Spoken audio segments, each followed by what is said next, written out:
Allah, I enjoy. So I hope inshallah you enjoy, and I am very proud that the future, alhamdulillah, is good. The future is better than the current situation. Alhamdulillah. يقول بعض العلماء إذا أردت أن تنظر إلى مستقبل أمة فانظر إلى شبابها، فإن وجدت شبابها مهموما بدينه فاعلم أن مستقبل الأمة بخير.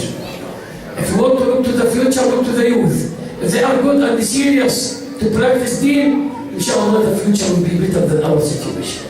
And alhamdulillah, I hope alhamdulillah the youth, they are for sure, they are better than us. One time a man, he came and he complained about his son. I asked him a question. You think when you were in his age, who's better? Him or you? He said, wallahi, him is better.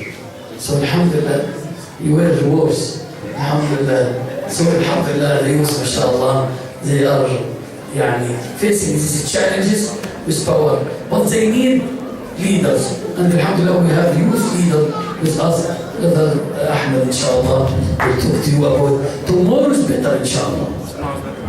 That's what I said. What do I do with this? Yeah, just next thing up. Okay. Yeah, that's youth. You know, I was getting torn up in the basketball court, so I'm a little bit tired, but inshallah khair. I asked the kids about, I would say 30 minutes ago, when is the first time Islamophobia ever happened? So I'll repeat the question. When is the first time Islamophobia happened? The fear of Islam. Think about it before you answer it. When is the first time? During the People time of would the say the Prophet. majority that it was after 9/11. When was it? 1400 years ago. Mashallah, you are a very smart community. It happened 1400 years ago, exactly. So I'm going to kind of depict a story of Mustafa and how he dealt with Islamophobia. So early stage of Islam. Does anyone know the days in which the Kaaba was open to the public during the time of the Prophet ﷺ? When the keys were with the mushrikeen, the disbelievers? There was 2 specific days out of the week it would be open. Does anyone get a guess? I thought this was a smart community. Saturday and what? Friday? Who said Friday? You're wrong. Sunday, it's 2 days of the week, so pick 2 days. Monday and Thursdays! Congratulations, correct. Mashallah, you guys are very smart. Who had the keys to the Kaaba?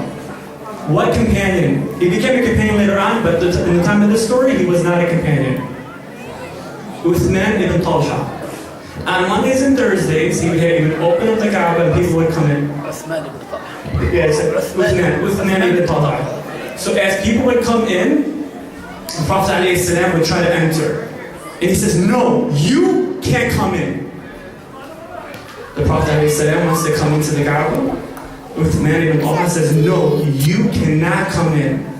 Now you might think to yourself, that's not really a big deal. So I'll tell you, when I was in 4th and 5th grade, I was a troublemaker. I used to get in trouble a lot in school. And what would happen is they would give me a lunch detention. And I remember when I would have a detention, the principal's window would be in front of where they would have recess. And wallahi, it was so sad because I was sitting down watching all the other kids have fun. And I was sad because I was sitting in the office. And people don't really realize this, but if you look at Surah Al-Araf, people in Jahannam can see the people in Jannah having fun. So they're burning to death every time, burning, and then Allah gives them new skin. Also, they have psychological damage because they're seeing other people have fun. So Muhammad said, do not go inside the Kaaba. And he says to Uthman, there'll be a time where the keys will be with Allah. Alright, let's fast forward this story. You have a couple, Salima and Abu Salima. They go to Abyssinia, they're Muslims. They go to their companions of the Prophet ﷺ, they go to Abyssinia. They hear the news that in Mecca, the Muslims are getting stronger and it's safe to go back. So they both come back to Mecca and they hear this rumor was a lie. At that time, they really understood that Mecca was not a good place for them to live and to live with their Islam. So they decided that we're going to go and seek refuge in Medina. But the tribe said, no, Salama belongs to us. So there became a fight between Salama and Abu Salama they wouldn't allow Salama to go to Medina, so they let Abu Salama and his son go. For a whole year, Salama was in Mecca, not with her husband and son. Okay. Finally, they just seen her face and how heartbroken she is. Wallahi, I have a 16-month-old son. I couldn't imagine a day without him. Imagine a year. Especially my wife, I can tell she loves my son. Wallahi, I feel she's more attached to him than even me myself. That's a part of him, is her. So anyhow, finally the people said in her tribe, "Khalas, we're going to let you go." So on her way to go to Mecca, who sees her? Uthman ibn Talha sees her. He's a disbeliever still. He says, "Where are you going?" He says, "I'm going to go to Mecca." He's like, "No, I'll go with you." He's a disbeliever. A disbeliever. He takes her to all the journey, which is not easy. I went to Hajj about 11 years ago. At the time on bus with traffic, it took a whole day. Imagine how it was 1,400 years ago. It's a long journey. And he's doing it for just the sake of being a good person. Is he a disbeliever? Yes, he's a disbeliever. So on the journey, he takes her, and he says, "This is where you need to go," and then he leaves. Fast forward the story later on, the Muslims actually become victorious. The conquest has happened, they have conquered Mecca. The Prophet ﷺ has been victorious, he conquers Mecca, he goes and he requests the keys. He requests the keys. Now what can he do? Man, what can he do? So he says, "Here's the keys." Now here is why I love the Prophet ﷺ.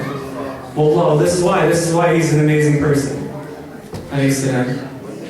He takes the keys and he says, and it was actually interesting because his uncle Abbas asked for the keys. Because it's a big honor to have the keys to the Kaaba. It's a huge honor. Let us have the honor. And the Prophet ﷺ gives back the keys to Uthman ibn Talha. And he says, "It's going to be with you and your family."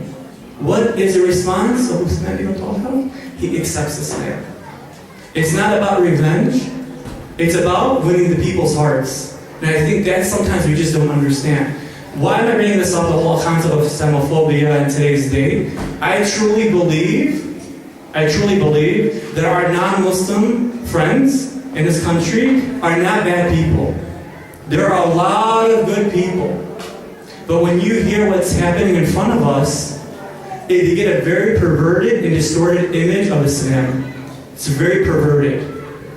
So it's our job to demonstrate the beauty of Islam to them. Keep in mind, most of us you guys are from Sham, my parents are from Palestine. Can anyone tell me the century in which the Muslims became a majority in Sham? A majority. They became a majority. Does anyone know? About 5 centuries after Islam conquested Sham. 5 centuries. It took 5 centuries in which Islam became a majority. Now the question is, look at that beauty. They came into certain regions, and it became a gradual shift where people were accepting Islam. The question is why? Why did people enter Islam?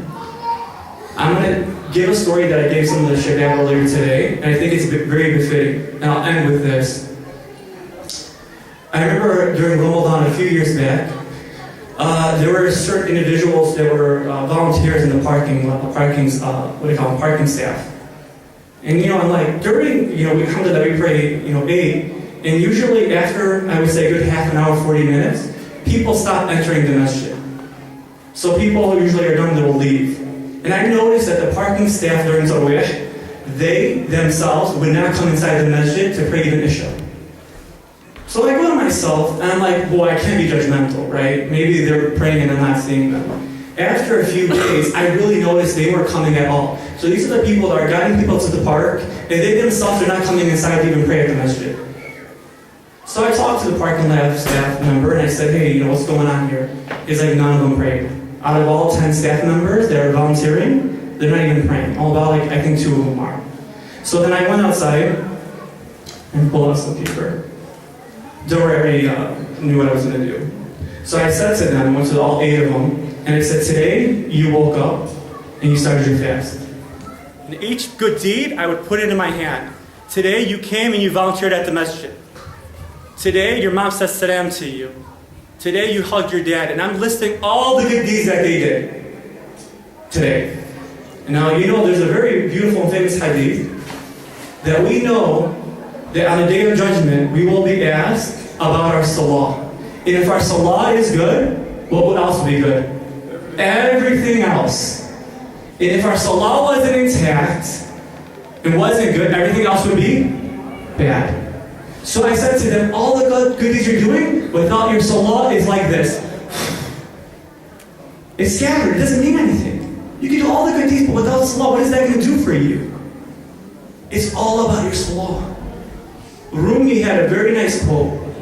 He says, yesterday I was clever, I was trying to change the world. Today I'm wise, I'm trying to change myself. So what I'm going to tell you very simply is we have our work cut out for us. And it's tough right now. People have a very perverted and distorted image about Islam. Our question is right now at this time is to demonstrate Islam in the best of our ability. And first and foremost, it's salah. Make sure we're spiritually there. We never let go of our salah. In our homes, we pray in jama'ah. We all pray together. We might read a hadith together. Make sure our family structure is all about salah.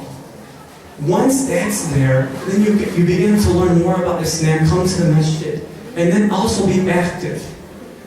And that's what the Muslims did after we basically conquered the whole Middle East and Northern Africa. That was the transition that happened. There were people that lived Islam in their heart and outside. It was acted on in the limbs. And what happened is it attracted people to Islam. Look at the example of the Prophet ﷺ. Look at the seerah. Understand who the Prophet ﷺ was. And wallahi, you will change the hearts of people. Whether or not they accept Islam, they will respect Islam. I promise you that. وآخر دعوانا الحمد لله. جزاك الله خير. تكبير for the youth.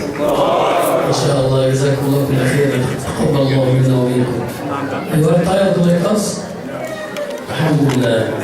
How are you, Badani? We have soccer ball, we have volleyball, we have everything. But خلاص we are out of business now. جزاكم الله خير. سبحانك اللهم وبحمدك أشهد أن لا إله إلا أنت نستغفرك ونتوب إليك. شكر الله لكم جميعا. جزاك الله خير يا أخ أحمد مصطفى. نسأل الله, we hope to see all the youth of Islamic Center of Hawthorne leading the da'wah إن شاء الله in California إن شاء الله بإذن الله. جزاكم الله.